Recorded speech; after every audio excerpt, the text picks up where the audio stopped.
18-year-old is behind bars accused of threatening to kill the Fulton County Sheriff, his wife, and other local law enforcement officials in a social media post.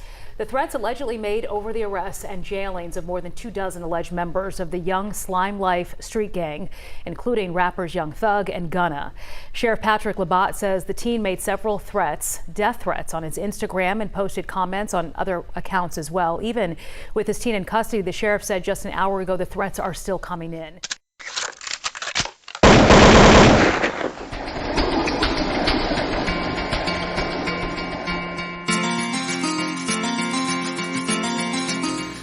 Kelly, with you?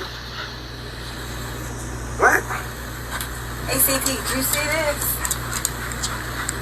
Look, if it ain't official Dana J, Levi for Kelly, Primadonnanews, I don't even want to see it.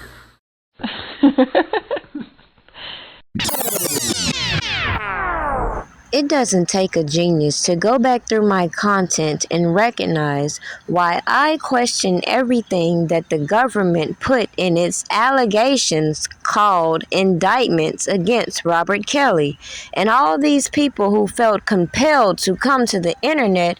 Even though, let's look back at this trial. Where in the hell were all these people who wanted to give these interviews when they could have been the perfect defense witness? But no, as I watch all this janky ass shit play out on these social media platforms, and you look at other people's cases such as YSL and how they want to selectively put this young man on this platform and say that he is acting out because of this YSL indictment, and then overshadow the fact they used the same blueprint in Robert Kelly's case with all these janky ass people acting on their own and didn't charge them the same way.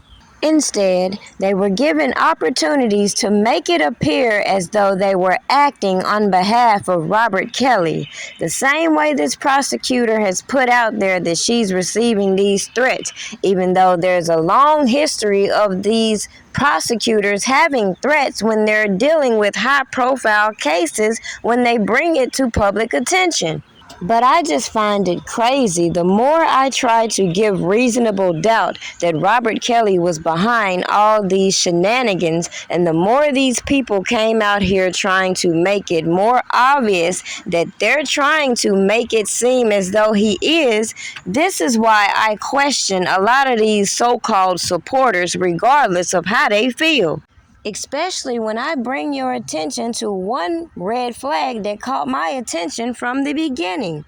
Why is it with all these other celebrities, you see them with a PR person who's speaking on their behalf through these verified accounts or other platforms that you can directly associate to the artist?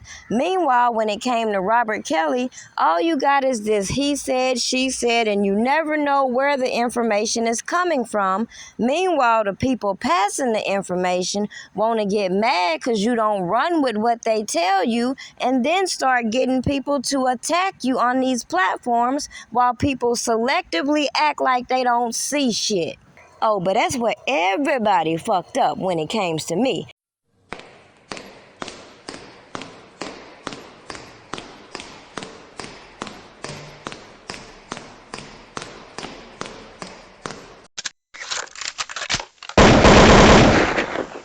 The point I'm making right now, it was very obvious to me certain individuals were watching these channels and taking specific information for their benefit. Yet it doesn't change the fact that I said, if these goofy ass people weren't putting things on these platforms, it wouldn't have led me to the real information they didn't want you to come out and talk about. When all these individuals doing the most on the internet obviously played into the guilt that they were putting out here. So as I noticed, they want to talk about everybody but the individuals who provided information to law enforcement to corroborate these stories that were given to them. It made no sense for me to engage in these petty ass, fake ass beefs of these crash dummies who are irrelevant to the case at hand, other than the fact that they allow janky-ass sources to pump their heads up with bullshit. And then what y'all see? all these people bypass the common sense that I'm showing you the reason to doubt these signatures that they claim they have on these documents and to challenge that information in itself. But no, all these fake ass supporters came out here and wanted to keep your attention on a damn defense fund that wouldn't even be relevant if people focus on the freaking facts, as I said from day one. With that said, for those that got offended because they decided to follow certain individuals and saw them appear in my content, guess what? I'ma tell you the same thing I told them mofos.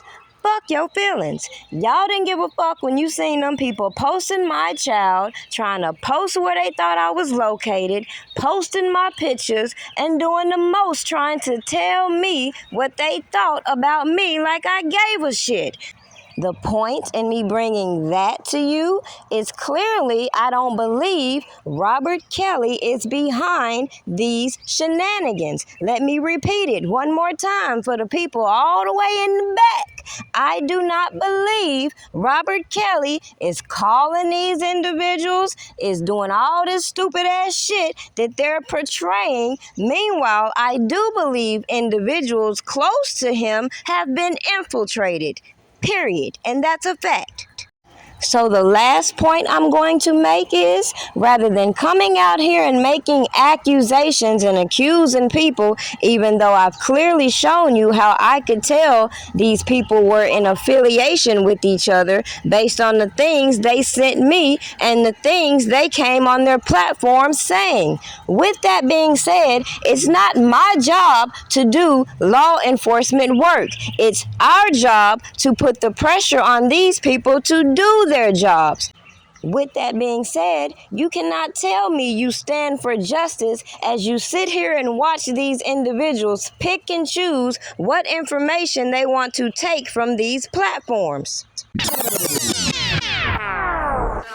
Yes, I did have sex with Bubba as well. No, we did not have a threesome, but me and Bubba had another relationship outside of Rob.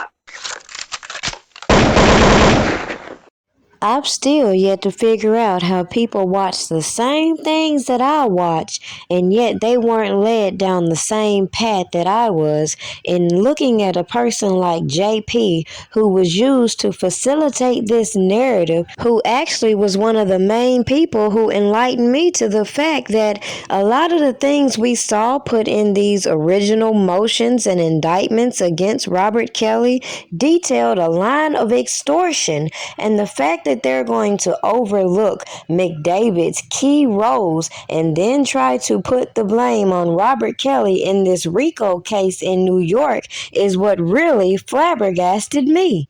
So as I watch all this information be put on social media and then I start to put two and two together, it became clear to me why certain people were working so hard to push certain narratives and remove the accountability across the board for certain individuals. Question is, will the judge in Chicago allow Daryl McDavid to be severed?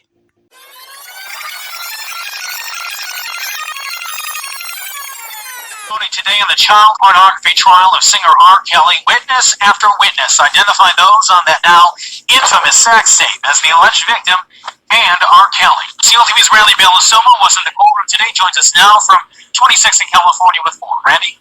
Sean, today, for the first time, we heard testimony that identified those on the tape from someone other than a relative, a friend, or a parent of a friend of the alleged victim. We heard from a former employee of R. Kelly who said at first she did not want to believe that it was him. Lindsay Perryman worked for Robert Kelly on and off from 1999 to 2006, doing everything from cleaning floors to handling the defendant's personal business. She told the court that included driving the alleged victim in the now infamous sex tape to and from his Olympia Fields home. She also testified to often seeing the girl at Kelly's recording studio, sometimes carrying a pillow and an overnight bag. The image that I saw looks exactly like Mr. Kelly, Perryman said, then IDing the female on the tape, citing her facial features and her cheekbones. During cross-examination, defense attorney Mark Martin inquired about Perryman's purported master's degree from a recording conservatory in Arizona, a degree she said took only months to acquire. I didn't go to Oxford or Harvard, no, Perryman replied. Also taking the stand was Jada Burnett, a family friend of the alleged victim. She said the female on the tape was about 12 or 13 at the time and noted her distinctive cheeks and facial structure. However, that's as far as she could go. Here's an exchange during cross-examination by defense attorney Sam Adam Jr. At some point, you'd have had to have seen her naked. You were so close, right? I've never seen her naked. 22-year-old Raven Gangler testified as well, saying the girl on the tape was her friend from junior high. She said that was something that was absolute and said the alleged victim was very proud of her relationship with R. Kelly. Generation tape that was filled with all sorts of video noise where you couldn't identify, in my opinion, anybody. That's my view of the tape.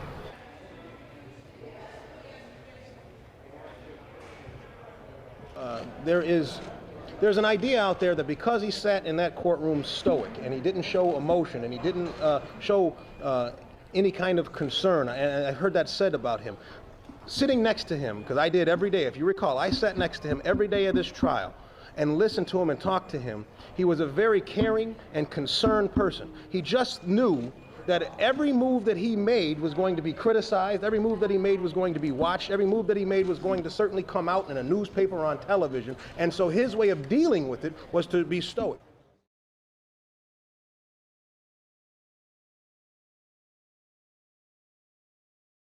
R. Kelly? Really? Really? Now, I gave him R. Kelly's jail records.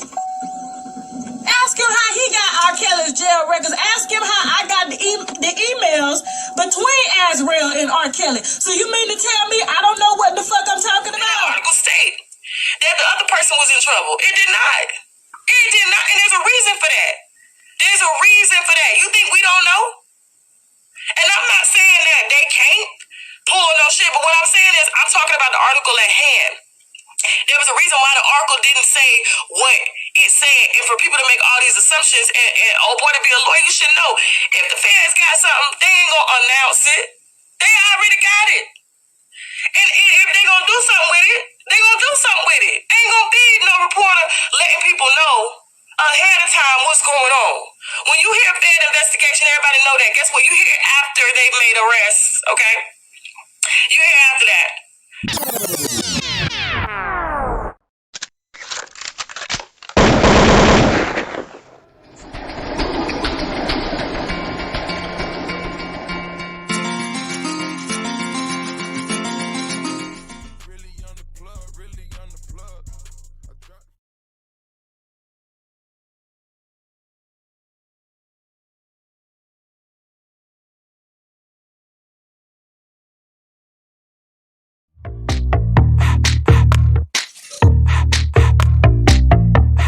Something good